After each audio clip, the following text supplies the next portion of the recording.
नमस्कार दोस्तों, जय माता दी। चलिए आज के इस वीडियो में हम माँ चंद्रघंटा के बारे में जानेंगे। कौन है देवी चंद्रघंटा, किसका वध करने के लिए लिया इन्होंने यह अवतार। तो चलिए वीडियो शुरू करते हैं। जैसा कि आप सब जानते हैं, नवरात्रि आने ही वाला है और नवरात्रि के तीसरे दिन माँ चंद्रघंटा की पूजा आराधना की जाती है। माँ दुर्गा का ये लोकप्रिय अवतार है जिसकी पूजा वैष्णो देवी में की जाती है। शास्त्रों के अनुसार माँ चंद्रघंटा को हिंदू धर्म में अधिक महत्व प्राप्त है। इनकी साधना से जहाँ एक तरफ मन को असीम शांति प्राप्त होती है, तो वहीं दूसरी तरफ इस खास अवसर पर इनकी आराधना से जातक का मन मणिपूर्ण चक्र में प्रविष्ट होता है। ज्योतिषों का मानना है कि माँ चंद्रघंटा की कृपा से अलौकिक वस्तुओं के दर्शन होते हैं, दिव्य सुगंधियों का अनुभव होता है तथा विविध प्रकार के दिव्य ध्वनियाँ सुनाई देती हैं। ये क्षण साधक के लिए अत्यंत सावधान रहने के होते हैं। शास्त्रों के अनुसार माँ चंद्रघंटा की आराधना से साधक में वीरता और निर्भयता के साथ ही सौम्यता और विनम्रता का विकास होता है। यह देवी कल्याणकारी हैं। माँ चंद्रघंटा व्यक्ति के मन का स्वामित्व रखती हैं।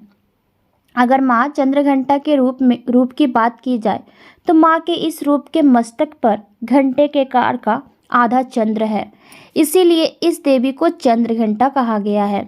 इनके शरीर का रंग सोने के समान बहुत चमकीला है। अपने इस रूप से माता देवगण, संतों और भक्तजन के मन को संतोष प्रदान करती हैं।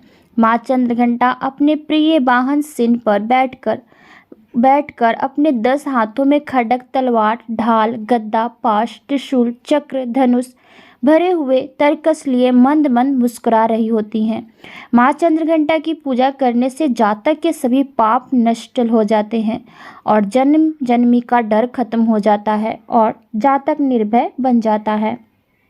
धार्मिक ग्रंथों से इनसे जुड़ी एक पौराणिक कथा की बात करें तो प्राचीन समय में देवताओं और असुरों के बीच लंबे समय तक युद्ध चला। असुरों का स्वामी महिषासुर था और देवताओं के स्वामी इंद्र थे। महिषासुर ने देवताओं पर विजय प्राप्त कर इंद्र का सिंहासन हासिल कर लिया और स्वर्ग लोक पर राज करने लगा। इसे देखकर सभी देवतागण परेशान हो गए और इस समस्या से निकलने का उपाय जानने के लिए त्रिदेव ब्रह्मा, विष्णु और महेश के पास गए। देवताओं ने बताया कि महिषासुर ने इंद्र, चंद्र, सूर्य, वायु और अत्यंत देवताओं से के सभी अधिकार छीन लिए हैं और उन्हें बंधक बनाकर स्वर्गलोक का राजा बन गया है। देवताओं ने बताया कि महिषासुर के अत्याचार के कारण अब देवता पृथ्वी पर विचरण कर रहे हैं और स्वर्ग में उनके लिए कोई जगह नहीं है। यह सुनकर ब्रह्मा, विष्णु और भगवान शंकर को बहुत गुस्सा आया। तीनों देवता के गुस्सा की कोई सीमा नहीं थी। गुस्से की वजह से तीनों के मुख से ऊर्जा उत्पन्न हुई और देवगणों के शरीर से निकली ऊर्जा भी उस ऊर्जा में जाकर मिल गई। ये 10 दिशाओं में व्याप्त होने लगी। तभी वहाँ एक देवी का अवतरण हुआ। भगवान शंकर ने देवी को त्रिशूल और भगवान विष्णु ने चक्र प्रदान किया।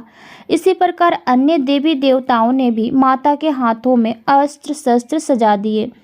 इंद्र ने भी अपना वज्र और ऐरावत हाथी से उतरकर एक घंटा दिया।